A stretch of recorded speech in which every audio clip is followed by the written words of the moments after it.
ദൈവത്തിൻ്റെ അതിപരിശുദ്ധമായ നാമം ഈ മനോഹരമായ നല്ല പകലിൽ മഹത്വപ്പെടുമാറാകട്ടെ. ഒരുമിച്ച് നമുക്ക് ദൈവസന്നിധിയിൽ വിശുദ്ധ സഭായോഗമായി കടന്നു വരുവാൻ ദൈവം ഒരുക്കിയ നല്ല അവസരത്തെ ഓർത്ത് ഞാൻ ദൈവത്തിന് സ്തോത്രം ചെയ്യുന്നു. സന്നിഹിതരായിരിക്കുന്ന എല്ലാ പ്രിയപ്പെട്ടവർക്കും, ബഹുമാനിരായ കർത്താവിൻ്റെ ദാസന്മാർ, പ്രിയ ജേക്കബ് പാസ്റ്റർ ഉൾപ്പെടെ എല്ലാവർക്കും കർത്താവായ യേശു ക്രിസ്തുവിൻ്റെ നാമത്തിൽ സ്നേഹവും വന്ദനവും അറിയിക്കുന്നു. 68ാമത്തെ സങ്കീർത്തനമാണ് നമ്മൾ വായിച്ചത്. നിങ്ങളാലൊന്ന് എടുത്ത് വായിച്ചേ. 68:1 പെട്ടെന്ന് വായിച്ചേ. ബോയ്സ് ഒരാളോട് വായിച്ചേ പെട്ടെന്ന്. 68:1 വായിച്ചായിട്ട്. ദൈവം എഴുന്നേൽക്കുന്നു, അവൻ്റെ ശത്രുക്കൾ ചിതറിപ്പോകുന്നു, അവനെ പായിക്കുന്നവരും അവൻ്റെ മുമ്പിൽ നിന്ന് ഓടിപ്പോകുന്നു. വായിച്ചാട്ട് ദത്ത് വായിച്ചു.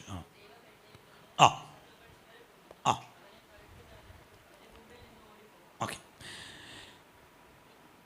ഇതിൻ്റെ 68ാം സങ്കീർത്തനത്തെക്കുറിച്ച് പഠിക്കാൻ നമ്മൾ എടുത്താൽ ഒരു വേദ ശാസ്ത്രജ്ഞന്മാരെ, വേദ പണ്ഡിതർക്ക് വളരെ കൺഫ്യൂഷനൊക്കെ വരുത്തിയ ഒരു സങ്കീർത്തനമാണ് ഈ 68ാം സങ്കീർത്തനം. കാരണം ഈ സങ്കീർത്തനത്തിൻ്റെ ഭാഷാഘടനയൊക്കെ അവർ പഠിച്ചപ്പോൾ ഇത് ഒരു സങ്കീർത്തനമായി ഉൾക്കൊള്ളാൻ പറ്റാത്ത വ്യത്യസ്തമായ പല കാലഘട്ടങ്ങളിൽ നടന്ന പല സംഭവങ്ങളെ ഉൾപ്പെടുത്തിക്കൊണ്ട് അമ്മേൻ എഴുതിയിരിക്കുന്ന ഒരു സങ്കീർത്തന ഭാഗം. അതുകൊണ്ട് ചിലരുടെ ചിന്തയിൽ നമ്മളിപ്പോൾ ചെയിൻ സോങ്സ് ഒക്കെ പാടുന്ന പോലെ പല ഭാഗങ്ങളെ ഒന്നിച്ച് ഉദ്ധരിച്ച് എഴുതപ്പെട്ടതായി അല്ലെങ്കിൽ പാടിയതായ ഒരു പാട്ടായി 68ാം സങ്കീർത്തനം നമുക്ക് മനസ്സിലാക്കാൻ കഴിയും. ഇതിൻ്റെ പശ്ചാത്തലം എന്ന് പറയുന്നത് ഇസ്രായേൽ മക്കൾ, നമ്മൾ വെള്ളിയാഴ്ച പകൽ ചിന്തിച്ച വേദഭാഗം വന്ന ദൈവമക്കളുടെ മനസ്സിലുണ്ടല്ലോ. ഒരു സമാഗമന കൂടാരം, ദൈവത്തിന് ഇറങ്ങി വസിക്കാൻ, ദൈവത്തിന് തൻ്റെ ജനത്തോട് കൂടെ വസിക്കാൻ ദൈവം ഒരു സമാഗമന കൂടാരം അല്ലെങ്കിൽ ഒരു മന്ദിരം പണിയമെന്ന് മോശയ്ക്ക് കൽപ്പന കൊടുത്തതും അതിനോട് ബന്ധപ്പെട്ട ചില കാര്യങ്ങൾ നമുക്ക് ചിന്തിക്കാൻ ഇടയായി തീർന്നല്ലോ. അങ്ങനെ ദൈവത്തിന് വസിക്കാനായി, ദൈവത്തിന് ഇറങ്ങി തൻ്റെ സാന്നിധ്യത്തെ വെളിപ്പെടുത്തുന്നതിന് വേണ്ടി അല്ലെങ്കിൽ ദൈവത്താൽ നിർമ്മിക്കപ്പെട്ട ദൈവത്തിൻ്റെ കൂടാരത്തിലെ ഏറ്റവും പ്രധാനപ്പെട്ട ഉപകരണമെന്നോ വസ്തു എന്നോ ഒക്കെ നമുക്ക് വിളിക്കാൻ പറ്റുന്നത് ദൈവത്തിൻ്റെ കൃപാസനമാണ്, ദൈവത്തിൻ്റെ പെട്ടകമാണ്. ദൈവം അതിനകത്ത് ഇറങ്ങി വസിച്ചിരുന്നു. ഞാൻ അതിൻ്റെ ആത്മീയ അർത്ഥങ്ങളൊക്കെ ഓർപ്പിച്ചിരുന്നല്ലോ. ഹല്ലേലൂയ. അങ്ങനെ ദൈവിക ക്രൈസ്റ്റ് സെൻറ്റേർഡായ ഒരു ജീവിതം, അതാണ് അതിൻ്റെ യഥാർത്ഥ ആശയം എന്ന് പറയുന്നത്. ഹല്ലേലൂയ. 10 ലക്ഷത്തിലധികം വരുന്ന 20 ലക്ഷത്തോളം പേര് വരുന്ന ഒരു സമൂഹമുണ്ടെങ്കിലും അവർ നടക്കുന്നത്, അവർ ചലിക്കുന്നത്, അവർ തിരിയുന്നത് എല്ലാം ഈ ആലയത്തിൽ ഇറങ്ങി നിൽക്കുന്ന ദൈവസാന്നിധ്യവുമായിട്ടുള്ള കണക്ഷനിലായിരുന്നു. ഹല്ലേലൂയ. ദൈവത്തിൻ്റെ സാന്നിധ്യവുമായി ബന്ധപ്പെട്ടാണ് അവർ ചലിച്ചു കൊണ്ടിരുന്നത്. ഹല്ലേലൂയ. അങ്ങനെ അത് ക്രിസ്ത്യ ജീവിതത്തിൻ്റെ വലിയൊരു നിഴലാണ്. ഹല്ലേലൂയ. നമ്മേലും ദൈവം പകർന്നിരിക്കുന്ന തൻ്റെ സാന്നിധ്യത്തിൻ്റെ ചലനങ്ങൾക്കൊത്തവണ്ണം നാം ചലിക്കാൻ തുടങ്ങുമ്പോഴാണ് ക്രിസ്തീയ ജീവിതവും ധന്യമായി മാറുന്നത്, അനുഗ്രഹിക്കപ്പെട്ടും. അല്ലെങ്കിൽ പൗലോസിൻ്റെ ഭാഷ ഞാൻ അവിടെ ഉപയോഗിക്കാനിടയായിത്തീർന്നു, ആത്മാവിൽ ബന്ധിതനായി ഞാൻ യെരൂശലേമിലേക്ക് പോകുന്നു. അപ്പോൾ ആത്മാവിൽ കേന്ദ്രീകരിക്കപ്പെടുന്ന, ആത്മാവിനാൽ നയിക്കപ്പെടുന്ന ഒരു ജീവിതത്തിൻ്റെ ഉടമകളായി തീരാൻ ദൈവം നമ്മെക്കുറിച്ച് ആഗ്രഹിക്കുക. അതുകൊണ്ടാണ് വളരെ കൃത്യതയോടെ റോമാലേഖനം നമ്മെ പഠിപ്പിക്കുന്നു. 8ാം അധ്യായം ഇങ്ങനെ പറയുന്നു, ദൈവത്തിൻ്റെ ആത്മാവ് നടത്തുന്നവരാണ് ദൈവത്തിൻ്റെ മക്കൾ. ഹല്ലേലൂയ. ദൈവത്താൽ നയിക്കപ്പെടുക എന്നുള്ളത് നമ്മുടെ ജീവിതത്തിൻ്റെ ഏറ്റവും വലിയ ഭാഗ്യകരമായ അനുഭവമാണ്. ഹല്ലേലൂയ. സംഘത്തിനൊക്കെ പല സങ്കീർത്തനങ്ങൾ നമ്മെ അത് പഠിപ്പിക്കുന്നുണ്ട്. ഹല്ലേലൂയ. അതിലെനിക്ക് ഏറ്റവും ഇഷ്ടപ്പെട്ട ഒരു വാക്യമോ ഞാൻ എപ്പോഴും ഉരുവിടുന്നൊരു വാക്യമാണ്, യഹോവ ഭക്തന്മാരെ ഭക്തനായ പുരുഷൻ അവൻ തിരഞ്ഞെടുക്കേണ്ടുന്ന വഴി ഞാൻ അവന് കാണിച്ചു കൊടുക്കുക. ഹല്ലേലൂയ. അവൻ ഏറ്റവും വലിയ ഭക്തൻ്റെ ലക്ഷണം ദൈവാലോചനയെ സ്വീകരിക്കാൻ കഴിയുക, ദൈവ ശബ്ദത്തെ കേൾക്കാൻ പറ്റുക, ആ കേൾക്കുന്ന ദൈവശബ്ദത്തിനനുസരിച്ച് ചുവടുകൾ വെക്കുക എന്നുള്ളതാണ് ക്രിസ്ത്യ ജീവിതത്തിൻ്റെ അനുഗ്രഹം. അതിന് കഴിയുന്നവർക്കായി ഞാൻ ദൈവത്തിന് സ്തോത്രം ചെയ്യുന്നു. ഹല്ലേലൂയ. ഇടത്തോട്ടോ വലത്തോട്ടോ തിരിഞ്ഞാൽ വഴി ഇതാകുന്നു പറയുന്ന ഒരു ശബ്ദം നമുക്ക് കേൾക്കാൻ കഴിയും. അത് വചനം നമ്മെ എങ്ങനെ പഠിപ്പിക്കും. ഓക്കെ, ഞാൻ ആ ഭാഗമൊക്കെ വിടട്ടെ. അപ്പോൾ ഇസ്രായേൽ മക്കൾ പോകുന്നിടത്തൊക്കെ അവർക്ക് ദൈവസാന്നിധ്യത്തെ വഹിക്കുന്നതിൻ്റെ അടയാളമായി പെട്ടകത്തെ അവർ കൊണ്ടുപോകുമായിരുന്നു. പെട്ടകമായിരുന്നു അവരുടെ യാത്രയ്ക്ക് വഴി കാട്ടിക്കൊണ്ടിരുന്നത്. ഹല്ലേലൂയ. നമ്മൾ വെള്ളിയാഴ്ച വായിച്ചൊരു വാക്യം ഇങ്ങനെയാണ്: സാന്നിധ്യം ഉയരുമ്പോൾ അവർ യാത്ര ആരംഭിക്കും, സാന്നിധ്യം നിൽക്കുമ്പോൾ അവർ യാത്ര അവസാനിപ്പിക്കും. അങ്ങനെ ഇസ്രായേൽ മക്കൾ ഈ പെട്ടകത്തെ വഹിച്ചുകൊണ്ടൊരു യാത്ര ചെയ്യുമ്പോൾ, ഹല്ലേലൂയ, ആ പെട്ടകം കടന്നു പോകുന്ന പാതയിൽ നടക്കുന്ന അനുഗ്രഹങ്ങളും വിടുതലുകളുമാണ് ഈ 68-ാം സങ്കീർത്തനത്തിൻ്റെ പശ്ചാത്തലമായി നമുക്ക് മനസ്സിലാക്കാൻ പറ്റുന്നത്. അപ്പോൾ ഒരു കാര്യം ഞാൻ പറയാം: ദൈവസാന്നിധ്യം എവിടെ ചലിക്കപ്പെടുന്നുവോ അവിടെ ദൈവത്തിൻ്റെ ഒരു പ്രവൃത്തിയുണ്ട്. ഹല്ലേലൂയ. അത് വിശ്വസിക്കുന്നവർ ദൈവത്തിനൊന്ന് സ്തോത്രം പറയാം. ദൈവസാന്നിധ്യം ഇറങ്ങുന്നിടത്ത് ദൈവപ്രവൃത്തിയുണ്ട്. ഹല്ലേലൂയ. അവിടെ ചില ചലനങ്ങളുണ്ട്, അവിടെ ചില മാറ്റങ്ങളുണ്ട്, അവിടെ ചില രൂപാന്തരങ്ങളുണ്ട്. അതിനെല്ലാം ഓർത്ത് ഞാൻ ദൈവത്തിന് സ്തോത്രം ചെയ്തുകൊണ്ട് ഞാൻ സമയ ചുരുക്കത്താൽ ആ ഭാഗം മുഴുവൻ അങ്ങ് വിടുകയാണ്. എന്തൊക്കെയാണത്? രണ്ടാമത്തെ വാക്യത്തിൻ്റെ രണ്ടാമത്തെ ഭാവം ഇങ്ങനെ പറഞ്ഞു: ദൈവസാന്നിധ്യം ഇങ്ങനെ പെട്ടകത്തെ ചുമന്നുകൊണ്ട് പുരോഹിതന്മാർ പോകുമ്പോൾ അതിനകത്ത് ദൈവസാന്നിധ്യം ഉള്ളത് കൊണ്ട് അത് പോകുന്ന ആ ചൂട് കൊണ്ട്, എന്ന് പറഞ്ഞാൽ ഒരു അക്ഷരികമായി ഉള്ള ചൂടല്ല, ആലങ്കരികമായി അവിടെ ഉപയോഗിക്കുകയാണ്. ആ ദൈവസാന്നിധ്യത്തിൻ്റെ യാത്രയിൽ ഹല്ലേലൂയ തീങ്കൽ മെഴുകുരുകുന്നത് പോലെ ദുഷ്ടന്മാർ ഒഴുകും. ഹല്ലേലൂയ. ഇന്ന് പോലെ ഒരു ദുഷ്ടനെ നീ ഓടിക്കാൻ പോകണ്ട, ദൈവ സാന്നിധ്യത്തെ വഹിച്ചുകൊണ്ട് നടന്നാൽ മതി. ആ യാത്രയിൽ തീങ്കൽ മെഴുകുരുകുന്നത് പോലെ ദുഷ്ടതകൾ തകരും. ഹല്ലേലൂയ. വിശ്വസിക്കുന്നവർ ദൈവത്തിന് സ്തോത്രം ചെയ്യുക. ദൈവ സാന്നിധ്യം വഹിക്കുന്നവൻ്റെ അടുത്ത് നിൽക്കാൻ ഒരു ദുഷ്ടതയ്ക്കും കഴിയുകയില്ല, ഒരു ദുഷ്ടശക്തിക്കും കഴിയുകയില്ല. ഹല്ലേലൂയ. ആ ദൈവ സാന്നിധ്യം മുൻപോട്ട് പോകുന്നുണ്ടെങ്കിൽ ഇന്ന് പകൽ തീങ്കൽ മെഴുകുരുകുന്നത് പോലെ ദുഷ്ടതകൾ ഉരുകി മാറും, ദുഷ്ടന്റെ പ്രവർത്തികൾ അഴിഞ്ഞു മാറും. ഹല്ലേലൂയ. വിശ്വസിക്കുന്നവർ ദൈവത്തിന് സ്തോത്രം. ഞാൻ വിശദീകരിക്കുന്നില്ല. ഹല്ലേലൂയ. തീങ്കൽ മെഴുകുരുകുന്ന പോലെ ദുഷ്ടന്മാർ ദൈവസന്നിധിയിൽ നശിക്കും. ഹല്ലേലൂയ. താഴോട്ട് വായിക്കുമ്പോൾ ഹല്ലേലൂയ 4-ാമത്തെ വാക്യം: ദൈവത്തിന് പാടുവീൻ, അവൻ്റെ നാമത്തിന് സ്തുതി പാടുവീൻ, മരുഭൂമിയിൽ കൂടെ വാഹനമേറി വരുന്നവന് വഴി നിരത്തുവീൻ. അടുത്ത ഭാഗം: യാഹ് എന്നാകുന്ന അവൻ്റെ നാമം അവൻ്റെ മുമ്പിൽ ഉല്ലസിപ്പീൻ. അടുത്തത്: ദൈവം തൻ്റെ വിശുദ്ധ ദിവാസത്തിൽ അനാഥന്മാർക്ക് പിതാവ്, വിധവമാർക്ക് ന്യായപാലകനുമാകുന്നു. ഹല്ലേലൂയ. ദൈവസാന്നിധ്യത്തിൻ്റെ മറ്റൊരു പ്രത്യേകത, ഈ സാന്നിധ്യം ഉള്ളിടത്ത് ആരെയും തള്ളിക്കളയത്തില്ല. ഹല്ലേലൂയ. ഹല്ലേലൂയ. എല്ലാവരും ചേർത്ത് കൊണ്ടുപോകുന്നതായി സാന്നിധ്യം. ഹല്ലേലൂയ. അനാഥനാണെന്ന് പറഞ്ഞ് അവൻ വിട്ടുകളയത്തില്ല. അവർക്ക് പിതാവായി ഈ സാന്നിധ്യം കൂടെ ഉണ്ടാവും. വിശ്വസിക്കുന്ന ദൈവത്തിനൊന്ന് സ്തോത്രം ചെയ്യുക. വിധവയാന്ന് പറഞ്ഞ് അവൻ തള്ളിക്കളയത്തില്ല. അവർക്ക് ആരുമില്ലെന്ന് പറഞ്ഞ് തള്ളിക്കളയത്തില്ല. ഈ ദൈവസാന്നിധ്യത്തിൻ്റെ കൂടെ യാത്ര ചെയ്താൽ നിനക്ക് വേണ്ടി ന്യായം പാലിച്ചു തരുന്ന ഒരു ദൈവമുണ്ട്. ഹല്ലേലൂയ. ഇന്ന് പകൽ ദൈവസാന്നിധ്യത്തോട് കൂടെ യാത്ര ചെയ്ത ദൈവമക്കളെ, നിങ്ങളുടെ ജീവിതത്തിൽ ന്യായം വെളിപ്പെടുത്തുന്ന ഒരു ദിവസമുണ്ട്. നിങ്ങൾക്ക് വേണ്ടി ന്യായപാലനം ചെയ്യുന്ന ഒരു കർത്താവുണ്ട്. ഹല്ലേലൂയ. ഹല്ലേലൂയ. ഒത്തിരി ഇഷ്ടപ്പെട്ടൊരു വാക്യമാണ്. ഹല്ലേലൂയ. ദൈവ സാന്നിധ്യം പോകുമ്പോൾ ബലമുള്ളവനെയും ശക്തിയുള്ളവനെയും കിരീടമുള്ളവനെ എല്ലാം ചേർത്ത് പിടിച്ച് മാത്രമല്ല പോകുന്നത്. ഇവിടെ ആരുമില്ലെന്ന് തോന്നുന്നവനെയും വേദനിക്കുന്നവനെയും കഷ്ടത അനുഭവിക്കുന്നവരെയും കൂടെ ചേർത്ത് പിടിച്ച് ആശ്വസിപ്പിച്ച് മുന്നോട്ട് പോകുന്ന ആ ദൈവ സാന്നിധ്യത്തിൻ്റെ ദൈവപ്പെട്ടകത്തിൻ്റെ കൂടെ യാത്ര ചെയ്യുക. പുതിയ നിയമവിശ്വാസിയെ ദൈവം നിനക്ക് തന്ന ആ ഭാഗ്യകരമായ അനുഭവങ്ങളെ ഒരിക്കൽ കൂടെ ദൈവത്തിന് സ്തോത്രം ചെയ്യട്ടെ. ഞാൻ അത്രയും പറഞ്ഞ് ഞാൻ ആ ഭാഗം അങ്ങ് വിടുകയാണ്. ഹല്ലേലൂയ. എന്നാൽ ഇന്ന് പകൽ എൻ്റെ ചിന്ത പോയത് അതിൻ്റെ ആമേൻ. 18-ാമത്തെ വാക്യം നമ്മളിങ്ങനെ വായിക്കുന്നു, നീ ഉയരത്തിലേക്ക് കയറി. ഓക്കെ, അത്ര നിൽക്കട്ടെ. നമുക്കറിയാം, ഞാൻ സാധാരണ എല്ലാ സംഘത്തിന ശുശ്രൂഷയിലും അവിടം കൊണ്ട് നിൽക്കാതെ നമ്മൾ ന്യൂ ടെസ്റ്റ്മെൻറ്റിലേക്കൊന്ന് കണക്റ്റ് ആക്കാറുണ്ട്. ഈ വാക്യം പുതിയ നിയമത്തിൽ ഒരിടത്ത് റിപ്പീറ്റ് ചെയ്തിട്ടുണ്ട്.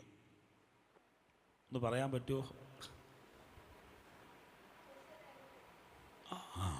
പ്രത്യേകിച്ച് ബുധനാഴ്ചത്തെ മീറ്റിങ്ങിന് വരുന്നവരൊന്ന് പറയണേ. നമ്മൾ ബുധനാഴ്ചത്തെ ബൈബിൾ സ്റ്റഡി പഠിച്ചുകൊണ്ടിരിക്കുന്ന എഫേസ്യ ലേഖനത്തിൽ ഈ ഭാഗം വാക്യം ഒന്ന് റിപ്പീറ്റ് ചെയ്യുന്നുണ്ട്. 4-ാം അധ്യായം. ആമേൻ. ഒന്ന് വായിച്ചാട്ടെ. എഫേസ്യ 4:9. ആ ആ ആ ആ നോക്കിയേ, ഇത് എന്താണെന്ന് വേഗത്തിലൊന്ന് പറഞ്ഞ് അവസാനിപ്പിക്കാം. ഈ പഴയ നിയമത്തിലെ പെട്ടകത്തിൻ്റെ യാത്ര, നിങ്ങൾക്ക് അത് മനസ്സിലാകണമെങ്കിൽ സംഖ്യാപുസ്തകം 10:35 വായിക്കണം. അവിടെ പെട്ടകം യാത്ര ആരംഭിക്കുമ്പോൾ ഇസ്രായേൽ മക്കൾ ഒരുമിച്ച് പറയുന്ന ഒരു വാചകമാണ് ഈ 62-ാം സങ്കീർത്തനത്തിലെ 1-ാമത്തെ വാക്യം. യഹോവ എഴുന്നേൽക്കുന്നു, അവൻ്റെ ശത്രുക്കൾ ചിതറിപ്പോവും. ഈ യാത്രയെ പരിശുദ്ധാത്മാവിൽ അപ്പോസ്തലനായ പൗലോസ് കണക്ട് ചെയ്തത്, വ്യാഖ്യാനിച്ചത്, യേശു കർത്താവ് കാൽവറിയിൽ മരിച്ച് ഉയർത്തെഴുന്നേറ്റ് അവൻ പാതാളത്തിലേക്ക് പോകുകയും അവിടെ നിന്ന് ഭൂമിയിലേക്കും ഭൂമിയിൽ നിന്ന് സ്വർഗത്തിലേക്ക് കയറിപ്പോയ യേശുവിൻ്റെ ആ വിജയകരമായ യാത്രയോട് അതിനെ തുല്യപ്പെടുത്തിയിരിക്കുക. ഹല്ലേലൂയ. അല്ലെങ്കിൽ ഈ ചിന്തകളുടെ 68-ാം സംഘത്തിൽ പറഞ്ഞ ചിന്തകളുടെ പുതിയ നിയമ വ്യാഖ്യാനം എന്ന് പറയുന്നത് യേശു ക്രിസ്തുവിൻ്റെ കാൽവറി ജയത്തെക്കുറിച്ചാണ്. ഹല്ലേലൂയ. നമുക്കറിയാം, കാൽവറിയോട് ബന്ധപ്പെട്ട് 3 പ്രധാനപ്പെട്ട കാര്യങ്ങളാണ് സംഭവിച്ചത്. 1, യേശു ക്രിസ്തുവിൻ്റെ മരണം. 2, യേശു കർത്താവിൻ്റെ ഉയർത്തെഴുന്നേൽപ്പ്. 3, യേശു കർത്താവിൻ്റെ സ്വർഗാരോഹണം. ഇത് 3നും നമ്മുടെ ജീവിതത്തിൽ അനുഗ്രഹങ്ങളെ കൊണ്ടുവരാൻ കഴിയും. യേശു ക്രിസ്തുവിൻ്റെ മരണം നമുക്കറിയാം, പാപപരമായ ആദമിക്കായ എല്ലാ സ്വഭാവങ്ങളിൽ നിന്നും ശാപങ്ങളിൽ നിന്നും നമ്മളെ വിടുവിച്ച് പുറത്തു കൊണ്ടുവരുന്നതിന് വേണ്ടി യേശു കർത്താവ് നമുക്ക് വേണ്ടി കാൽവറിയിൽ മരിച്ചു. ഹല്ലേലൂയ. ഓർത്ത് ദൈവത്തിനൊന്ന് സ്തോത്രം ചെയ്താണ്. ഹല്ലേലൂയ. ഇനി നമ്മുടെ മേൽ അവകാശം പറഞ്ഞിരുന്ന നിത്യമരണത്തിനും പാതാളത്തിൻ്റെയും പൈശാചിക ശക്തികളുടെ മേലും നമുക്ക് ജയം തരേണ്ടതിന് യേശു ക്രിസ്തു മരണത്തെ തോൽപ്പിച്ചുകൊണ്ട് ഉയർത്തെഴുന്നേറ്റു. ഹല്ലേലൂയ. അതിനായി ദൈവത്തിനൊന്ന് സ്തോത്രം ചെയ്യാം. 3-ാമത്തെ ഒരു കാര്യം നമുക്ക് അറിയാം, ഉയർത്തെഴുന്നേറ്റ യേശു. ഹല്ലേലൂയ. ആമേൻ. അവിടെ ഇങ്ങനെ നമ്മൾ വായിക്കുന്നത്, യേശു കർത്താവ് ഹല്ലേലൂയ ആമേൻ മരിച്ച ശേഷം പാതാളത്തിലേക്ക് പോയി എന്ന് വചനം പറയും. ഹല്ലേലൂയ. അവൻ അധോഭാഗത്തേക്ക് ഇറങ്ങിപ്പോയി എന്ന് എഫേസ്യ ലേഖനം പറയും. ആ അധോഭാഗത്തേക്ക് ഇറങ്ങിപ്പോയ കർത്താവ് അവിടെ ഉണ്ടായിരുന്ന വിശുദ്ധന്മാരുടെ ആത്മാവിനെ കൊണ്ട് ഉയരത്തിലേക്കൊരു യാത്ര ചെയ്ത് അതിൻ്റെ മധ്യത്തിലാണ് നമുക്കറിയാം ഹല്ലേലൂയ മറിയയ്ക്കൊക്കെ പ്രത്യക്ഷമായി അവൻ സ്വർഗത്തിലേക്ക് കയറിപ്പോയി. ഹല്ലേലൂയ. പിന്നീട് 40-ാമത്തെ ദിവസം അവൻ അക്ഷരികമായി നമ്മുടെ അല്ലെങ്കിൽ അന്നത്തെ ശിഷ്യന്മാരുടെ മുമ്പാകെ അക്ഷരികമായി അവൻ ഹല്ലേലൂയ സ്വർഗാരോഹണം ചെയ്യാൻ ഇടയായിത്തീർന്നു. ആ സ്വർഗാരോഹണം കൊണ്ട് നമുക്ക് ലഭിക്കപ്പെട്ടത് യേശുവിൻ്റെ സ്വർഗാരോഹണത്തിൻ്റെ ഫലമെന്ന് പറയുന്നത് എനിക്കും നിങ്ങൾക്കും ലഭിക്കപ്പെട്ട ആത്മീയ അനുഗ്രഹങ്ങളാണ്, ആത്മീയ ദാനങ്ങളാണ്. ഹല്ലേലൂയ. യേശു ഉയർത്തെഴുന്നേറ്റപ്പോൾ നമുക്ക് പാപത്തിൻ്റെ മേലും നിത്യമരണത്തിൻ്റെ മേലും ജയം കിട്ടിയെങ്കിൽ യേശു ക്രിസ്തുവിൻ്റെ സ്വർഗയാത്ര, ഞാൻ അങ്ങനെ ഒന്ന് വിളിച്ചോട്ടെ, യേശുവിൻ്റെ സ്വർഗത്തിലേക്കുള്ള യാത്ര, ജയകരമായ യാത്ര, ആ യാത്രയുടെ ഫലമെന്ന് പറയുന്നത് എൻ്റെ മേലും നിങ്ങളുടെ മേലും പകരുന്ന ദൈവത്തിൻ്റെ ആത്മീയ ആത്മീയ അനുഗ്രഹങ്ങളാണ്. ഇന്ന് പകൽ യേശു ഉയർത്തെഴുന്നേറ്റ് സ്വർഗാരോഹണം ചെയ്തത് എനിക്കും നിങ്ങൾക്കും അനുഗ്രഹമാണ്. അവൻ അളവറ്റ ആത്മീയ അനുഗ്രഹങ്ങളാണ്. അതിന് എഫേസ്യർ 1:3 ഇങ്ങനെ പറയുന്നു, സ്വർഗത്തിലെ സകല ആത്മീയ അനുഗ്രഹങ്ങളാൽ ദൈവം നമ്മെ നിറച്ചിരിക്കുന്നു. ഇന്ന് പകൽ നമ്മുടെ മേൽ ദൈവം പകർന്ന അളവില്ലാത്ത സ്വർഗീയ ദാനങ്ങളെല്ലാം ഓർത്ത് ചേർന്ന് ദൈവത്തിനൊന്ന് സ്തോത്രം ചെയ്യട്ടെ. ദൈവമക്കളെ, നമ്മൾ എത്ര ഭാഗ്യവാന്മാരാ, നമ്മൾ എത്ര ശ്രേഷ്ഠരാണ്. അവൻ്റെ ഉയർത്തെഴുന്നേൽപ്പിനാലും അവൻ്റെ സ്വർഗാരോഹണത്താലും ആമേൻ അവൻ നമ്മുടെ മേൽ പകർന്നിരിക്കുന്ന ശ്രേഷ്ഠ അനുഗ്രഹങ്ങൾ, ഹല്ലേലൂയ, ഉന്നതമായ ദാനങ്ങൾ, അതിനെ ഓർത്തു ദൈവത്തിന് സ്തോത്രം ചെയ്യട്ടെ. ഹല്ലേലൂയ. ഇനിയും നിങ്ങൾ എൻ്റെ കൂടെ വരിക. ഹല്ലേലൂയ. ഒരു സഭയുടെ സമ്പത്ത് എന്താ? ഒരു സഭയുടെ സമ്പന്നത എന്താ? മനോഹരമായ ഹോളാണോ? മറ്റ് ഭൗതിക ക്രമീകരണങ്ങളാണോ? ഇത്ര വീട്ടുകാരോ ഉണ്ടെന്നുള്ളതാണോ? അല്ല. വേദപുസ്തകം പഠിക്കുമ്പോൾ ഒരു സഭയുടെ ഏറ്റവും വലിയ സമ്പത്തെന്ന് പറയുന്നത് അവിടെ വെളിപ്പെടുന്ന ദൈവിക ദാനങ്ങളാണ്, ദൈവിക അനുഗ്രഹങ്ങളാണ്. ഹല്ലേലൂയ, ആമേൻ. അങ്ങനെയെങ്കിൽ ഇന്ന് പകൽ ഇവിടെ ഇരിക്കുന്ന എൻ്റെയും നിങ്ങളുടെയും ആത്മീയ സമ്പത്ത് എന്ന് പറയുന്നത് നമ്മൾ അനുഭവിക്കുന്ന സ്വർഗീയ ദാനങ്ങളാണ്, അനുഗ്രഹങ്ങളാണ്. ഇവിടെ വെളിപ്പെടുന്ന ദൈവത്തിൻ്റെ കൃപകളാണ്, കൃപാവരങ്ങളാണ്, ദൈവ സാന്നിധ്യമാണ്. അത് കൊതിക്കുന്നവരുണ്ടെങ്കിൽ ദൈവത്തിനൊന്ന് സ്തോത്രം പറഞ്ഞാണ്. ഹല്ലേലൂയ. ആ ആത്മീയ സമ്പത്ത് പ്രാപിക്കാൻ സഭ ഒരുക്കപ്പെടുന്നില്ലെങ്കിൽ നമ്മുടെ സഭയ്ക്ക് നിലനിൽപ്പില്ല.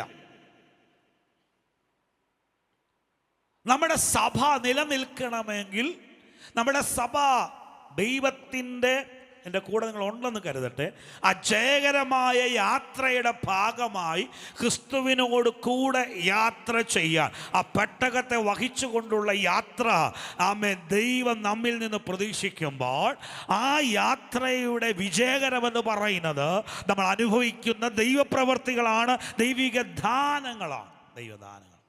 ഹല്ലേലൂയ. നിങ്ങൾ എൻ്റെ കൂടെ ഒന്ന് വരണേ, പിണങ്ങാതെ എന്ന് കേൾക്കണേ. ഹല്ലേലൂയ. ജോഷുവ എന്ന് എഴുന്നേറ്റിരുന്ന്.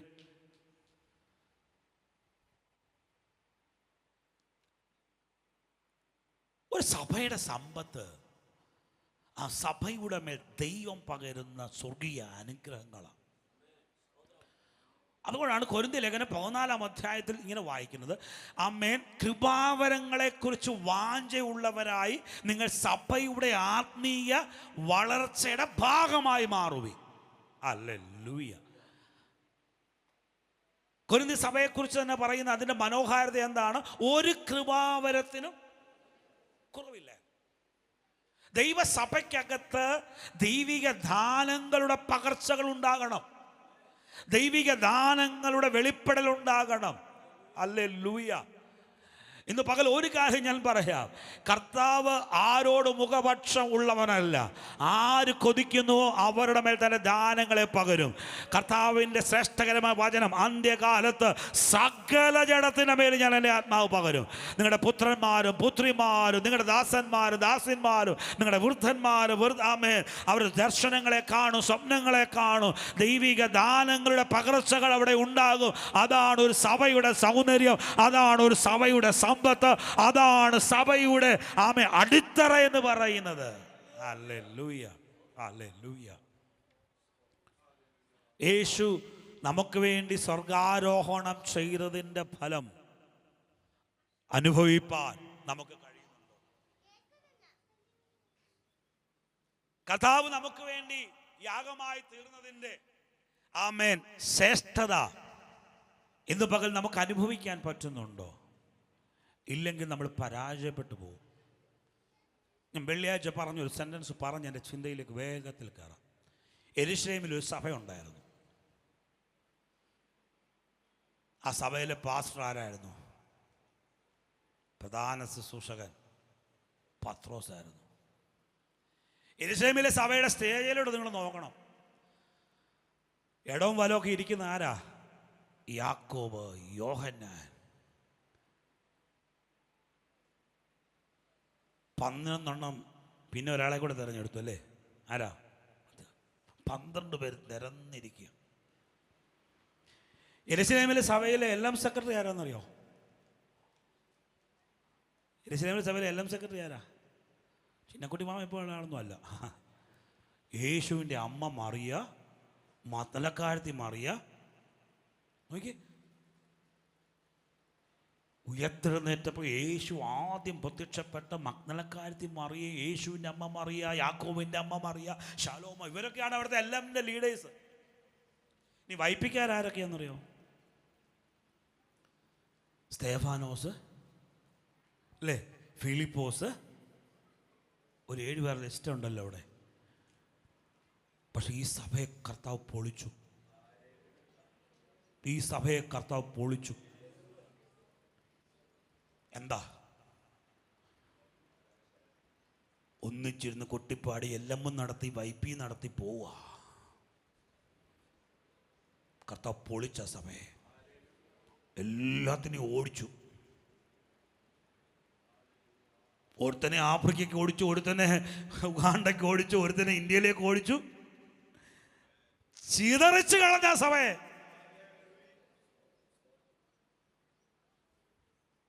എന്താ? വിശുദ്ധിയോ കുറവ് കൊണ്ടൊന്നുമല്ല. അവിടെ കഴിഞ്ഞ ആഴ്ച ഓർപ്പിച്ച പോലെ ദേശാംശം എന്ന് പറയാം, സ്വമേധാദാനത്തിനകത്ത് ചെറിയ കളിപ്പീര് വന്നവൻ കുടുംബമായിട്ട് ഒന്നിച്ച് ശവടക്കം നടത്തേണ്ടി വന്ന സഭയാണ്. വിശുദ്ധിയുടെ കുറവൊന്നുമല്ല, പാസ്റ്റർമാരില്ലാഞ്ഞിട്ടല്ല. ദൈവം ആഗ്രഹിച്ചൊരു വ്യാപനം അവിടെ നടക്കുന്നില്ല. ദൈവം ആഗ്രഹിച്ചൊരു പ്രവൃത്തി ആ സഭയെ കൊണ്ട് ദൈവത്തിന് നടക്കുന്നില്ല. ആരാധനയുണ്ട്, അവ ശ്രേഷ്ഠരായ ദൈവമക്കളാണ്, വിശുദ്ധരായ അപ്പോസ്തലന്മാരാണ് സഭയ്ക്ക് നേതൃത്വം കൊടുക്കുന്നത്. പക്ഷെ ദൈവം വിളിച്ചിറക്കി അതിനു വേണ്ടിയല്ല, ഭൂമിയുടെ അറ്റത്തോളം പോയി അവന്റെ സാക്ഷികളാകാൻ വേണ്ടിയാ. ഹല്ലേലൂയ. ദൈവമക്കളെ, ആമേൻ. നമുക്ക് ബാഹ്യമായ എത്ര യോഗ്യതകൾ ഉണ്ടെങ്കിലും തമ്പുരാൻ എന്നെക്കുറിച്ചും നിങ്ങളെക്കുറിച്ചും ആഗ്രഹിക്കുന്ന തമ്പുരാന്റെ മനസ്സിനൊത്തവണ്ണം ആത്മമണ്ഡലത്തിൽ വളരാൻ എനിക്ക് നിനക്ക് കഴിയുന്നില്ലെങ്കിൽ, ഹല്ലേലൂയ, നമ്മുടെ ആരുടെ വലിപ്പം ദൈവത്തിന് വിഷയമല്ല. എന്റെ വലിപ്പമല്ല ദൈവത്തിന് വലുത്, അവന്റെ ദൗത്യമാണ് എന്റെ ദൈവത്തിന് വലുത്.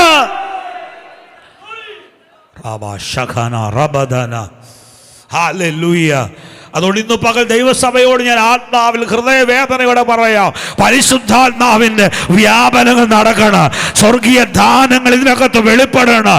ദൈവസഭ കൃപാവരങ്ങളുടെ ജ്വലനമുള്ള സ്ഥലമായി മാറണം, ആത്മാക്കളെ വിടുതലുകൾ നടക്കുന്ന ഒരു ഇടമായി മാറണം. എന്നോട് ചേർന്ന് ഇന്ന് പകൽ അങ്ങനെ ഒന്ന് പ്രാർത്ഥിക്കാൻ മനസ്സുണ്ടെങ്കിൽ 1 മിനിറ്റ് കർത്താവിന് ഒന്ന് സ്തോത്രം ചെയ്ത് പ്രാർത്ഥിക്കാം. അപ്പാ, സകല ദാനങ്ങളാലും ഞങ്ങളെ നിറച്ച് കൃപകൾ വരങ്ങളുടെ ജ്വലനങ്ങൾ ദൈവസഭയ്ക്കകത്ത് വെളിപ്പെടണമെന്ന് കൊതിക്കുന്നവർ ഒരു നിമിഷം ദൈവത്തോടൊന്ന് പ്രാർത്ഥിച്ചാട്. Hallelujah, hallelujah. ഇതൊന്ന് വെളിപ്പെടണമെങ്കിൽ അത് മാത്രമേ പറയാൻ സമയം എടുക്കുന്നുള്ളൂ. ബാക്കി ഞാൻ പിന്നീട് പിള്ളേർ ഓർപ്പിച്ചോളാം. എൻ്റെ കൂടെ ആ 4-ാം അധ്യായം 1 മുതൽ വാക്യങ്ങൾ ഒന്ന് വായിക്കണേ. കർത്തൃസേവ. മോളെ ഒരു മൈക്ക് കൊണ്ട് കൊടുത്തേ മോളെ, അതുകൂടെ ഒന്ന് വായിക്കട്ടെ. റോണൽ ഇവിടെ വന്നിട്ട്, റോണൽ ഇങ്ങ് ഫ്രണ്ടി വാ, റോണൽ ഫ്രണ്ടി വന്നു. മോൻ അവിടെ ഇരുന്നോണം. ഓക്കെ, ഇനി വായിച്ചോട്ടെ. 4-ാം അധ്യായം. കർത്തൃസേവ നിമിത്തം ഞാൻ പ്രബോധിപ്പിക്കുന്നത്. അവിടെ ഒരു ചിന്തയുണ്ട്, ഞാൻ വിടുകയാണ്. ബദ്ധനൊക്കെ എന്നായിരിക്കും നമ്മളങ്ങ് വായിച്ചു പോകും. പക്ഷെ യഥാർത്ഥത്തിൽ അത് വായിക്കേണ്ടത് കർത്തൃസേവ നിമിത്തം ജയിലിലായിരിക്കുന്ന ഞാൻ പ്രബോധിപ്പിക്കുന്നു. നിങ്ങളെ വിളിച്ചിരിക്കുന്ന ജയിലിൽ കിടക്കുമ്പോഴും പ്രബോധിപ്പിക്കാൻ പറ്റുന്നുണ്ട്. ഹല്ലേലൂയ. ഓർത്ത് ദൈവത്തിന് സ്തോത്രം. ഫിലിപ്പ് ലേഖനമൊക്കെ നമ്മൾ പഠിക്കുമ്പോൾ ജയിലിൽ കിടക്കുമ്പോഴും സന്തോഷിക്കാൻ പറയാൻ പറ്റുന്ന ഒരു കൃപ, ഒരു ബലം ആമേൻ ഉള്ളതിനാൽ ഞാൻ ദൈവത്തിന് സ്തോത്രം ചെയ്യുക. ഓക്കെ, വിടട്ടെ. ആമേൻ. കർത്തൃസേവ നിമിത്തം ബദ്ധനായിരിക്കുന്ന ഞാൻ പ്രബോധിപ്പിക്കുന്നത് നിങ്ങളെ വിളിച്ചിരിക്കുന്ന വിളിക്ക് യോഗ്യമാവണ്ണം പൂർണ്ണ വിനയത്തോടും സൗമ്യതയോടും ദീർഘക്ഷമയോടും കൂടെ നടക്കുകയും സ്നേഹത്തിൽ അന്യോന്യം പൊറുക്കുകയും ആത്മാവിന്റെ രണ്ടാമത്തെ വാക്യം വിടുന്നു. അത് വിളിക്ക് യോഗ്യമാവണ്ണം നടക്കുന്നത് എങ്ങനെയായിരിക്കണം എന്നുള്ളതാണ്. ആമേൻ. സൗമ്യതയോട് ദീർഘക്ഷമയോടുകൂടെ സ്നേഹത്തോടെ ആമേൻ നടക്കണം എന്നുള്ളതാണ്. ഹല്ലേലൂയ. മൂന്നാമത്തെ വാക്യം മുതൽ എല്ലാവരും ബൈബിൾ കൊണ്ടുവന്ന് എല്ലാവരും ഒന്ന് എടുക്കണേ. ആത്മാവിന്റെ ഐക്യത സമാധാന ബന്ധത്തിൽ കാപ്പാൻ ശ്രമിക്കുകയും ചെയ്യുവീൻ. എനിക്ക് ഒരു സഭയുടെ സ്വഭാവം എന്തൊക്കെയായിരിക്കണമെന്നാണ് കേട്ടോ. ഒന്നാമത് അവിടെ ആത്മാവിന്റെ ഐക്യത ഉണ്ടാകണം. സമാധാന ബന്ധത്തിൽ ഇവിടെ നമ്മൾ വായിക്കുന്നത് ബോണ്ട് ഓഫ് പീസ് എന്ന ഒരു ബോണ്ട്, അങ്ങോട്ടും ഇങ്ങോട്ടും ഒരു കടപ്പാട്, ഒരു വിധേയത്വം. വേറൊരു തകർന്നു പോകുമ്പോൾ നമുക്കൊരു വിഷമമല്ല, വേറൊരു പ്രശ്നങ്ങൾക്കകത്ത് നമുക്കൊരു വലിയ ഭാരം, ഒരു ബോണ്ട് ഓഫ് പീസ് എന്നാണ് അവിടെ നമുക്ക് വായിക്കാൻ പറ്റുന്നത്. സമാധാന ബന്ധമെന്ന് മലയാളത്തിൽ ട്രാൻസ്ലേറ്റ് ചെയ്തിപ്പം സ്നേഹത്തിൻ്റെ ഒരു ബോണ്ടേജ്. ചിലരെ വിട്ട് കളയാൻ പറ്റത്തില്ല, ചിലർക്ക് വേണ്ടി പ്രാർത്ഥിക്കാതിരിക്കാൻ പറ്റില്ല. ഒരുപക്ഷെ നമ്മളെ വേദനിപ്പിച്ചവരായിരിക്കാം. ഇത് മറ്റേ മേളിൽ ഒരു കൊടുക്കാൻ പറ്റും.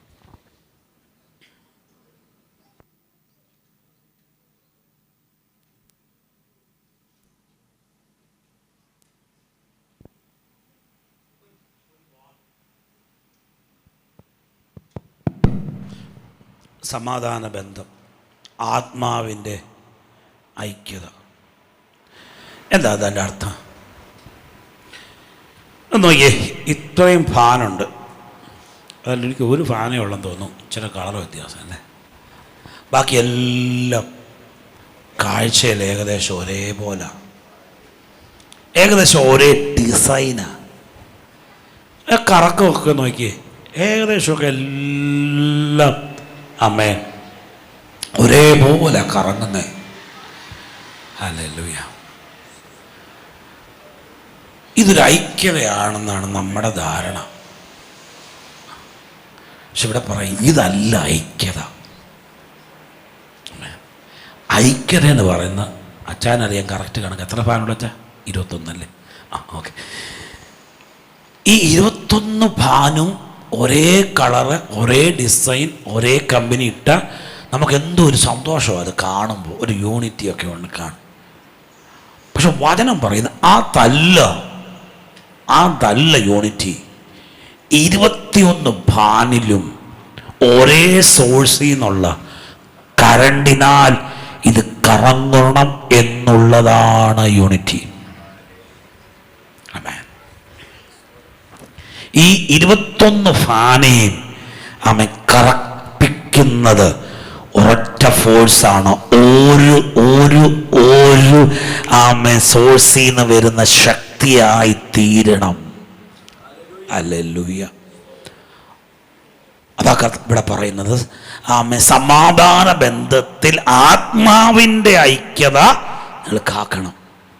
അങ്ങനെങ്കിൽ ഇന്ന് പകൽ ഇവിടെ ഇരിക്കുന്ന സകലരിലും ഒരേ അളവിൽ ആത്മാവ് വ്യാപരിക്കാൻ തുടങ്ങുന്നതാണ് ദൈവസഭയുടെ ഐക്യത എന്ന് പറയുന്നത്. അതിനകത്ത് ഒരാൾ പോലും മാറി നിൽക്കാതെ, ഞാൻ മുമ്പേ സംഘത്തിൽ പറഞ്ഞതുപോലെ ക്ഷീണിതരായിരിക്കാം, കുറവുള്ളവരായിരിക്കാം, ബലഹീനരായിരിക്കാം, പക്ഷെ അവരെ കൂടെ ചേർത്ത് പിടിച്ച്, അനാഥരായിരിക്കാം, വിധവമാരായിരിക്കാം, തകർന്നവരായിരിക്കാം, ബലഹീനരുണ്ടാകാം, അവരെ കൂടെ ചേർത്ത് പിടിച്ച് ഒരൊറ്റ ഫോഴ്സിനകത്ത് ഒരുപോലെ ചലിക്കുന്ന ഒരു സമൂഹമായി തീരാൻ ദൈവസഭയെ കുറിച്ച് ദൈവം ആഗ്രഹിക്കുകയാണ്. അതാണ് ആത്മാവിന്റെ ഐക്യത എന്ന് പറയുന്നത്. പക്ഷെ നമുക്ക് വേണ്ടത് പലപ്പോഴും പുറമേയുള്ള കളറെല്ലാം ഒരുപോലെ ഇരിക്കുക, ഒരേ ഷേപ്പ്, ഒരേ കമ്പനി ആകുക. ഇതൊക്കെയാണ് നമ്മൾ യൂണിറ്റി ആയി കാണുന്നത്. ഹല്ലേലൂയ. കളറിലെ വ്യത്യാസം, വലിപ്പത്തിലെ വ്യത്യാസം ഒക്കെ ഉണ്ടെങ്കിലും ഹല്ലേലൂയ, രൂപത്തിലും ഗുണത്തിലും ശ്രേഷ്ഠതയിലും വിദ്യാഭ്യാസത്തിലും കഴിവിലും കുടുംബശ്രേഷ്ഠതയിലൊക്കെ വലിപ്പ ചെറുപ്പങ്ങൾ ലോകം കാണുന്നുണ്ടെങ്കിലും അകത്ത് വ്യാപരിക്കുന്നത് ഒരേ ആത്മാവായി തീരുമ്പോഴാണ് ദൈവസഭ അനുഗ്രഹിക്കപ്പെടുന്നത്. എന്നോട് ചേർന്നതിന് ആമീൻ പറയാൻ പറ്റുന്നവരുണ്ടെങ്കിൽ ചേർന്ന് ഹല്ലേലൂയ. ഇന്ന് എന്നെ കൊണ്ട് പ്രസംഗിപ്പിക്കത്തില്ലെന്നാണ് തോന്നുന്നത്, കറണ്ടിൻ്റെ. ആമേൻ, ഹല്ലേലൂയ. എന്നിട്ട് താഴോട്ടൊന്ന് വായിക്കണേ. 7 വിധ യൂണിറ്റി, 7 വിധ യൂണിറ്റി. ആമേൻ. വായിച്ചേ. നിങ്ങളെ വിളിച്ചപ്പോൾ പ്രത്യാശ. വിശദീകരിക്കുന്നില്ല, ഞാനത് ബൈബിൾ സ്റ്റഡിയിൽ, ബുധനാഴ്ച ബൈബിൾ സ്റ്റഡിയിൽ അത് വിശദീകരിച്ചോളാം. ആമേൻ. ഇപ്പം നിങ്ങൾ എൻ്റെ കൂടെ ഒന്ന് വന്നാൽ മതി, ഇന്നത്തെ സാഹചര്യ നിമിത്തം. ഓക്കെ. ആമേൻ. നിങ്ങളെ വിളിച്ചപ്പോൾ ഏക പ്രത്യാശയ്ക്കായി. അപ്പോൾ ഒന്നാമത്തെ യൂണിറ്റി പ്രത്യാശയ്ക്കകത്തുള്ള ഒരു യൂണിറ്റി. രണ്ടാമത്തേത് എന്താ? ശരീരം ഒന്ന്. മൂന്നാമത്തേത് ആത്മാവൊന്ന്, കർത്താവ് ഒരുവൻ, വിശ്വാസം ഒന്ന്, സ്നാനം ഒന്ന്. നോക്കി, 6 കാര്യങ്ങൾ പ്രാഥമികമായി പറയുക. അപ്പം ആത്മാവിൻ്റെ ഐക്യതയ്ക്കകത്ത് ശ്രദ്ധിക്കണേ, നിങ്ങൾ തമ്മിൽ വഴക്കില്ലാതിരിക്കുന്നതല്ല. ഇത്രയും കാര്യങ്ങളിലേക്ക് ഒന്നിക്കാൻ നമുക്ക് പറ്റുന്നുണ്ടോ? ഒറ്റ വിശ്വാസത്തിലേക്ക്. ഇത് പറയുമ്പോൾ ഇച്ചിരി വിശദീകരിക്കേണ്ടതാണെന്ന് എനിക്കറിയാം. കർത്തൃത്വത്തിൽ ഒറ്റ കർത്താവേ ഉള്ളൂ. അമ്മേ, കർത്താവ് ഒരുവൻ അല്ലേ? വിശ്വാസം ഒന്ന്, സ്നാനം ഒന്ന്, ആത്മാവൊന്ന്. അപ്പോൾ വേദശാസ്ത്രപരമായും വിശ്വാസത്തോട് ബന്ധപ്പെട്ടും വൈദ്യചിന്തകളെല്ലാം ഒന്നിക്കപ്പെടുന്ന ഒരു തലം സഭയ്ക്കകത്തുണ്ടാകണം. അങ്ങനെയും ഇങ്ങനെയും വിശ്വസിക്കുന്നവരുടെ കൂട്ടമല്ല സഭ. ചിലർ ഇരമ്യാവെന്ന് പറയുന്നുണ്ടാകാം, ചിലർ ഏലിയാവെന്ന് പറയുന്നുണ്ടാകാം, ചിലർ യോഹന്നാൻ സ്നാപകനെന്ന് പറയുന്നുണ്ടാകാം. പക്ഷെ കർത്താവ് പറയുന്നത്, നീ എന്നെ കുറിച്ച് എന്താ പറയുന്നു, നിങ്ങൾ എന്നെ കുറിച്ച് എന്താ പറയുന്നു? ഹല്ലേലൂയ. പത്രോസ് പറയുന്നു, ജീവനുള്ള ദൈവത്തിന്റെ പുത്രനായ ക്രിസ്തു. കർത്താവ് പറയും, ഇവിടെയാണ് എനിക്ക് സഭ പണിയാനുള്ളത്. Hallelujah, hallelujah. പലരും പല വെളിപ്പാടിൽ പോയാൽ ദൈവസഭ അനുഗ്രഹിക്കപ്പെടില്ല. ആമേൻ. വെളിപ്പാടിലുള്ള ഒരു യൂണിറ്റി, ദർശനത്തിലുള്ള ഒരു യൂണിറ്റി ഞാൻ വിശദീകരിക്കുന്നില്ല. ഇന്ന് പകൽ സഭയുടെ എല്ലാ തലങ്ങളിലേക്കും ആമേൻ, ആ യൂണിറ്റി, വിശ്വാസം, സ്നാനം, ഓരോന്ന് വിശദീകരിക്കേണ്ടതാ. ആത്മാവ്, ശരീരം, ഇതെല്ലാം എല്ലാ മേഖലകളിലേക്കും ഇറങ്ങുന്ന വെളിപ്പാടിന്റെ, ആത്മാവിന്റെ, വിശ്വാസത്തിന്റെ, കർത്തൃത്വത്തിന്റെ എല്ലാ മേഖലകളിലും സഭ ഒന്നിക്കുന്ന ഒരു ആത്മാവിന്റെ ഐക്യത. ഹല്ലേലൂയ. ആ ഐക്യത വന്നു കഴിയുമ്പോൾ അതിൻ്റെ അവസാന ഐക്യത എന്താണ്? എല്ലാവരും കൂടെ പറ്റിയെന്ന് വായിക്കാൻ പറ്റിയാൽ നല്ലതാ. ആമേ, എല്ലാവരും ഒന്ന് വായിക്കാവോ?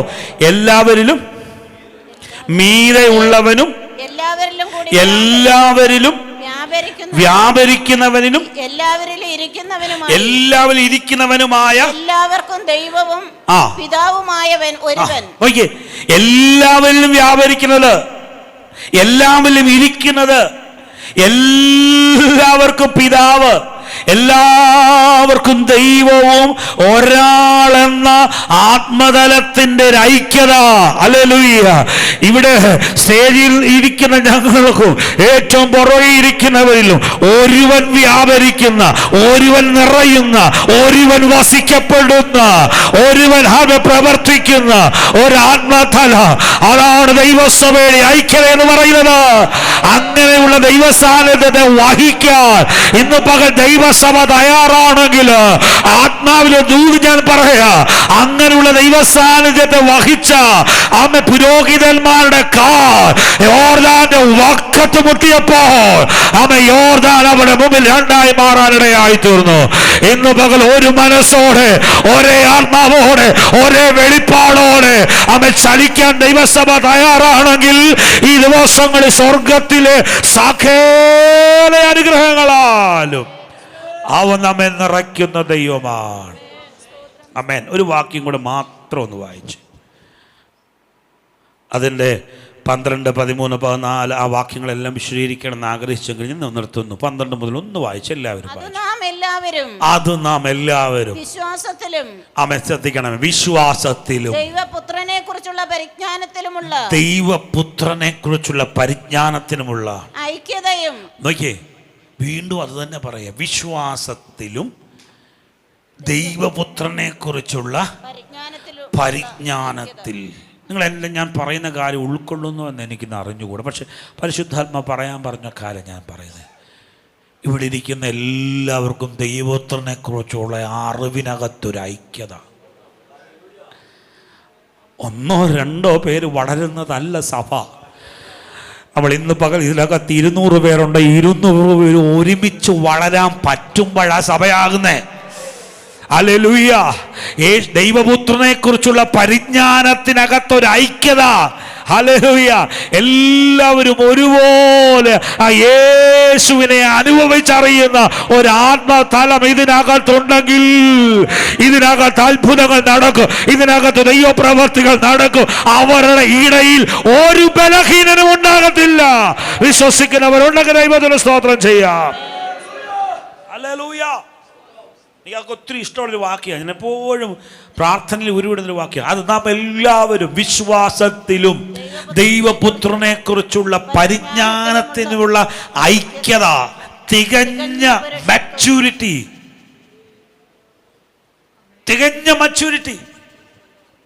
ഹല്ലേലൂയ. ദൈവമക്കളെ, തൃപ്തിപ്പെടരുത്. ഞാൻ ഇന്ന് പറയാൻ വരുന്ന ദൂതങ്ങ് പറഞ്ഞ് അവസാനിപ്പിക്കാം. നമ്മൾ തികഞ്ഞവരായി കാണാം. പക്ഷേ എൻ്റെ കൂടെ ആരാധിക്കുന്ന സകലരും എന്നെ പോലെ വളരണമെന്നൊരു കൊതിയകത്ത്, ഞാൻ അനുഗ്രഹിക്കപ്പെട്ടതുപോലെ അവരും അനുഗ്രഹിക്കപ്പെടണം, ഞാൻ നിറയുന്നത് പോലെ അവരും നിറയണം. അല്ലാതെ ഞാൻ എൻ്റെ പ്രാർത്ഥന നിർത്തത്തില്ല, അല്ലാതെ ഞാനൊരു ഉപവാസം നിർത്തത്തില്ല. ഹല്ലേലൂയ. വ്യക്തിപരമായ ലക്ഷ്യമല്ല, സഭയ്ക്കൊരു ലക്ഷ്യം. അവിടെയാണ് സ്വർഗം ഇറങ്ങുന്നത്.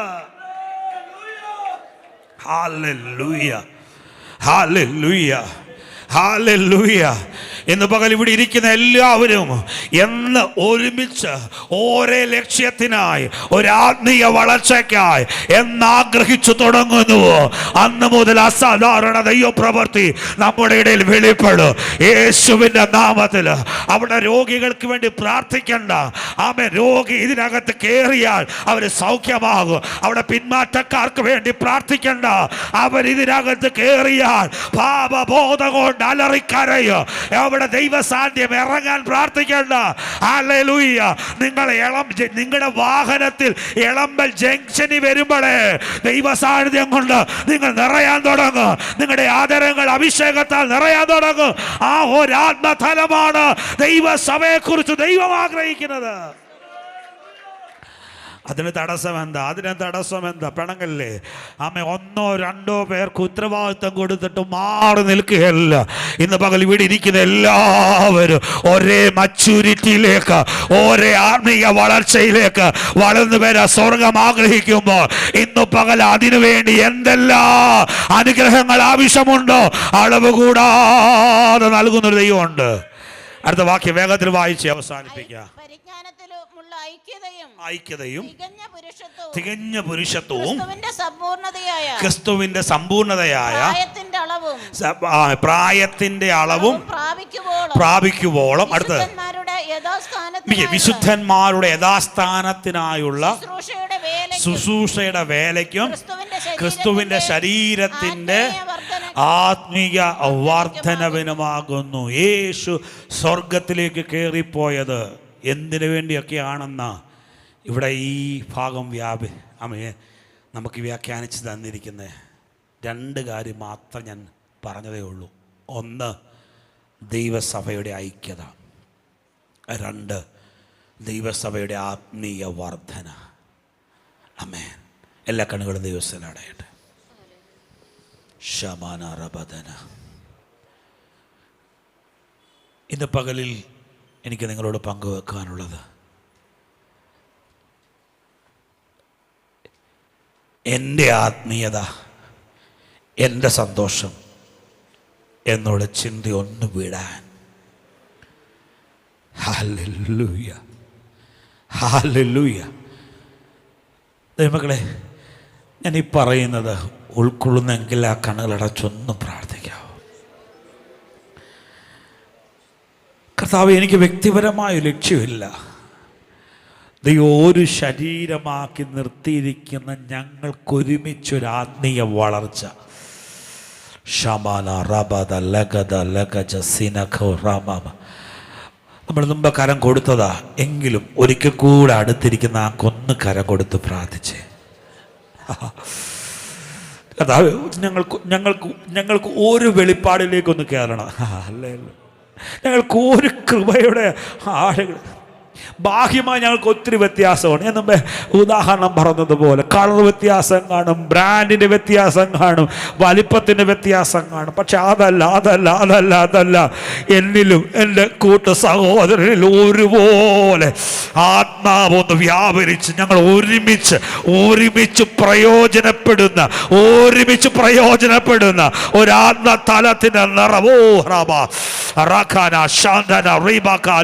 പുറമെയുള്ള ലോകപരമായ വ്യത്യാസങ്ങൾ അവിടെ നിൽക്കട്ടെ. ഹല്ലേലൂയ. ഒരു പക്ഷേ നമ്മളെപ്പോലെ വിദ്യാഭ്യാസം അടുത്തിരിക്കുന്നവർക്ക് കാണില്ല, നമ്മളെപ്പോലെ ആരോഗ്യം അടുത്തിരിക്കുന്നവർക്ക് കാണത്തില്ല. ഒരു പക്ഷേ അടുത്തിരിക്കുന്നവരെ സംബന്ധിച്ച് നമ്മളെക്കാൾ കുടുംബ ശ്രേഷ്ഠതയുള്ളവരായിരിക്കാം. പക്ഷേ അതല്ല സഭ. ഒരുമിച്ച് ഒരു വരിയിൽ ഒരേ ആത്മാവ് വ്യാപരിക്കുന്ന ഹറമാന ഹസ്തന ഹർധന റിഗമ റബദ ലഗജ റിഗദന റബശതന. ആമേ. ഇന്നൊരു പക്ഷേ ഇന്ന് പറഞ്ഞ വചനത്തിൻ്റെ ആഴം മുഴുവൻ പറയാൻ പറ്റിയില്ലെങ്കിലും, അത് മുഴുവൻ ഉൾക്കൊള്ളാൻ പറ്റിയില്ലെങ്കിലും ഒരൊറ്റ വാക്കൊന്ന് പ്രാർത്ഥിക്കാം. അപ്പം ഞാൻ അനുഗ്രഹിക്കപ്പെട്ടതുപോലെ എൻ്റെ ഈ കൂട്ടു സഹോദരൻ അനുഗ്രഹിക്കപ്പെടണം. അത്രയെങ്കിലും ഓ റബശതന. അങ്ങനെ കൊതിയോടൊന്ന് പ്രാർത്ഥിച്ചാൽ, നിങ്ങൾ പ്രാർത്ഥിക്കുന്ന ഈ പ്രാർത്ഥനയിൽ ഇന്ന് പോലെ ഈ ആലയത്തിൽ ചില അത്ഭുതങ്ങൾ നടക്കും. ആ പ്രാർത്ഥന ജെനുവിനാണെങ്കിൽ, ആ പ്രാർത്ഥന ഹൃദയം തുറന്നുള്ളതാണെങ്കിൽ, ആ പ്രാർത്ഥന ആത്മനിറവോടെ ആണെങ്കിൽ, ഇതിനകത്ത് ഇന്ന് പകൽ hallelujah Rabashadana Rigama Rabadana Digajana Arthamana Ribadana Digadana Ribajana Badana Gadana. In the Bagal Chama Churaname, Asanutyatin Swarsana Velipata. Hallelujah, hallelujah, hallelujah, hallelujah, hallelujah, hallelujah. Kodikina Lahrengal, or Wakil on the Pratiche, hallelujah. Jungle Kodimicher Walarcha, Atna in the Aikala Samadana Vendatilla, Ore Viswasa, Ore Atnava, Ore Reksha, Ore സ്നാന ഓരേ എല്ലാവരിലും വ്യാപരിക്കുന്ന പിതാവ് ഒരുവനായി തീരുന്ന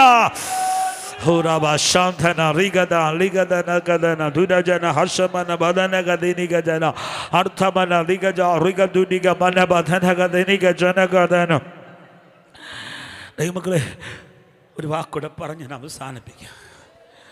1-ാം നൂറ്റാണ്ട് സഭയ്ക്ക് അങ്ങനെ ഒരു ചിന്തയുണ്ടായിരുന്നു. അപ്പോസ്തലന്മാർ ഒത്തിരി ശ്രേഷ്ഠരാ, അവരിലൂടെ ദൈവപ്രവൃത്തി നടക്കത്തുള്ളൂ. മുൻപേ പറഞ്ഞതുപോലെ അത് പൊളിയാൻ വേണ്ടി കർത്താവ് സ്തെഫാനോസിനെ കൊല്ലാൻ അനുവദിച്ചു. ചിതറിപ്പോയവർ അവിടങ്ങളായി. ഒടുവിൽ ഫിലിപ്പോസിനെ കുറിച്ച് നമ്മൾ വായിക്കുന്ന ഇങ്ങനെയാ, ആത്മാവനെ എടുത്തോണ്ട് പോയി. എന്തായിരിക്കാം അതിൻ്റെ കാരണം? ഒറ്റ കാരണമേ ഉള്ളൂ, ഫിലിപ്പോസ് ചെല്ലേണ്ടിടത്ത് അതിൻ്റെ സമയത്ത് ചെല്ലണം.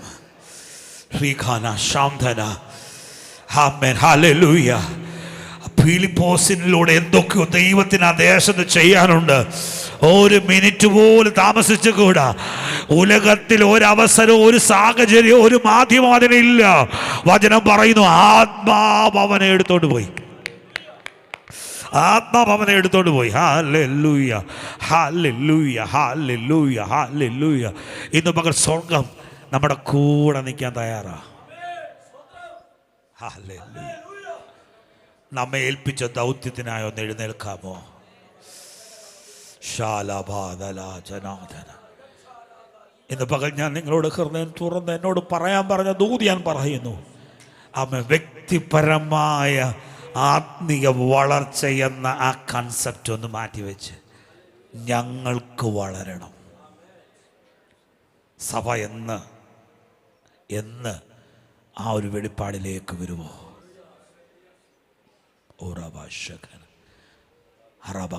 ഒരു നിമിഷം പ്രാർത്ഥിക്കാം. Hallelujah, hallelujah. നിന്റെ പേരിൽ ഞങ്ങൾ ചെയ്യും വേലകൾ, തിരുനാമവും ധരിച്ചു ചെയ്യും. ഓ, നിന്റെ പേരിൽ ഞങ്ങൾ ചെയ്യും വേലകൾ, തിരുനാമവും ധരിച്ചു ചെയ്യും ക്രിയകൾ. ഭൂവിൽ ഞങ്ങൾക്കല്ല വാനവനെ, അങ്ങേ വാഴ്വിനായി മാത്രം തീരണമേ. ഭൂവിൽ ഞങ്ങൾക്കല്ല വാനവനെ, അങ്ങേ വാഴ്വിനായി മാത്രം തീരണമേ. എല്ലാം അങ്ങേ മഹത്വത്തിനാ, എല്ലാം അങ്ങേ പുകഴ്ചയ്ക്കുമായി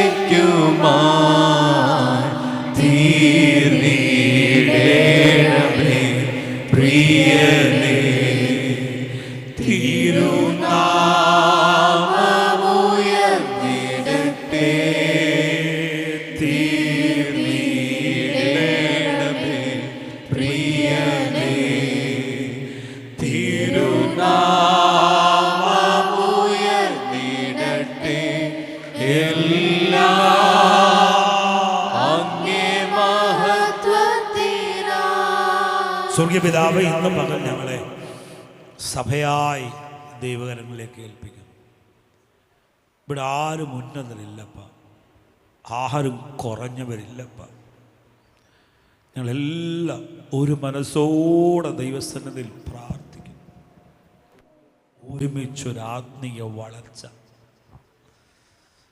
അവരുടെ ഇടയിൽ ഒരു ബലഹീനനും ഉണ്ടായിരുന്നില്ല എന്ന് പറയുന്ന പോലെ എല്ലാവരിലും ഇരിക്കുന്ന എല്ലാവരിലും കൂടി വ്യാപരിപ്പിക്കുന്ന ഒരുവനായി ക്രിസ്തു ഞങ്ങളിൽ നിറയുന്ന ഒരാത്മീയ വെളിപ്പാടിലേക്ക്, ഒരു ദർശനത്തിലേക്ക്, ഒരു വെളിപ്പാടിലേക്ക്, ഒരു വിശ്വാസത്തിലേക്ക് സഭയെ കർത്താവ് നയിക്കണമേ. ഒറ്റ മനസ്സായി നിൽക്കാൻ, ഒരു ഹൃദയമായി നിൽക്കാൻ, ഒരു വെളിപ്പാടിനെ പിന്തുടരാൻ, ഒരു ദർശനത്തെ പങ്കുവെക്കുന്ന ഒരാത്മീയ സമൂഹമാക്കി ഞങ്ങളെ മാറ്റണമേ. അതിനുവേണ്ടിയാണപ്പാ അങ്ങ് സ്വർഗത്തിൽ ഞങ്ങൾക്ക് വേണ്ടി കരേറിപ്പോയത്. ഹല്ലേലൂയ. ആ ജയകരമായ യാത്രയുടെ ഭാഗമായി എല്ലാ തടസ്സങ്ങളെയും ജയിച്ച് ഒന്നിച്ച് നിൽക്കാനുള്ളൊരു കൃപ, ഒന്നിച്ച് വളരാനൊരു കൃപ, ഒന്നിച്ച് ഉപയോഗിക്കപ്പെടാനൊരു കൃപ ദൈവം ഞങ്ങളുടെ മേൽ തരണമേ. അതിനായി ഞങ്ങളെല്ലാവരെയും താഴ്ത്തുന്നു. പരിശുദ്ധാത്മാവേ, ഞങ്ങളുടെ ഇടയിൽ അങ്ങ് പൂർണ്ണ സ്വാതന്ത്ര്യത്തോടെ അങ്ങ് പ്രവർത്തിക്കണമേ. എല്ലാവരിലും അങ്ങ് നിറയണമേ. എല്ലാവരിലും, ഇവിടെ ഇരിക്കുന്ന എല്ലാവരും, ഇന്ന് പകൽ കർത്താവേ ഈ ആലയത്തിൽ ഇരിക്കുന്ന ഞങ്ങളെല്ലാ പ്രിയപ്പെട്ടവരും ഒരുപോലെ നിത്യതയിലേക്കുള്ള ധാരാളമായ പ്രവേശനം പ്രാപിക്കത്തക്ക നിലയിൽ കുറവുള്ളവരുണ്ട്, ബലഹീനരുണ്ട്, പോരായ്മയുള്ളവരുണ്ടപ്പ, അകന്ന് നിൽക്കുന്നവരുണ്ടപ്പ. പോരാപ്പ, അവരും ഞങ്ങളുമെല്ലാം ഒരുപോലൊന്ന് വളരാൻ കർത്താവ് സഹായിക്കണമേ. ദൈവാത്മാവ് ഇടപെടേണ്ടവരോട് ഇടപെടണമേ, സന്ദർശിക്കേണ്ടവരെ സന്ദർശിക്കണമേ, മടക്കി വരുത്തേണ്ടവരെ മടക്കി വരും. ഈ സമയത്ത് ദൈവ നിയോഗപ്രകാരം ഒരിക്കൽ ഈ ആലയത്തിൽ ദൈവത്തെ ആരാധിക്കുകയും കർത്താവ് ഇപ്പോൾ അകന്ന് നിൽക്കുകയും ചെയ്യുന്ന സകലരെ യേശുവിൻ്റെ നാമത്തിൽ ഞങ്ങൾ ഇന്ന് ഇപ്പോൾ സഭ എന്ന അധികാരത്തോടെ മടക്കി ചോദിക്കുന്ന കർത്താവ്, ആരുടെ നിത്യത നഷ്ടപ്പെട്ടു പോകല്ലേ. ഹല്ലേലൂയ. ആരും ആ നിത്യ നരകത്തിൽ വീഴരുതപ്പ. ഭയത്തോടെ ജീവിക്കാൻ ജനത്തെ കർത്താവ് ഒരുക്കണം. ഒന്നിച്ച് ഞങ്ങൾ മാത്രമല്ലപ്പ, ഒന്നിച്ച് വളരാനുള്ള കൃപ ഞങ്ങൾക്ക് തന്നാട്ട്. അതിനാൽ ഞങ്ങളെ താഴ്ത്തുന്നു യേശുവിൻ നാമത്തിൽ തന്നെ. ആ കരമുയർത്തി സന്തോഷത്തോടെ ദൈവത്തിന് സ്തോത്രം ചെയ്യുക. Hallelujah, hallelujah. അവൻ ബദ്ധന്മാരെ പിടിച്ചുകൊണ്ട് ഉയരത്തിലേക്ക് കയറി സ്വർഗീയ ദാനങ്ങളെ കൊടുത്തു. ഇന്ന് പകൽ ആ സ്വർഗീയ ദാനങ്ങളെ വേണ്ടുവോളം ആസ്വദിക്കാൻ, ദൈവം ആഗ്രഹിക്കുന്ന ആ പക്വതയിലേക്കും ആത്മീയ ഐക്യതയിലേക്കും വളരാൻ സഭയായ ദൈവം നമ്മെ എല്ലാവരെയും സഹായിക്കും. രണ്ട് കാര്യം ഇന്ന് പകൽ ഓർപ്പിക്കുന്നു. ആത്മീയ ഐക്യതയിലേക്ക് വളരുക, കർത്താവ് ആഗ്രഹിക്കുന്ന ആ പക്വതയിലേക്ക് വളരുക. ദൈവം അതിനായി നമ്മെ സഹായിക്കട്ടെ.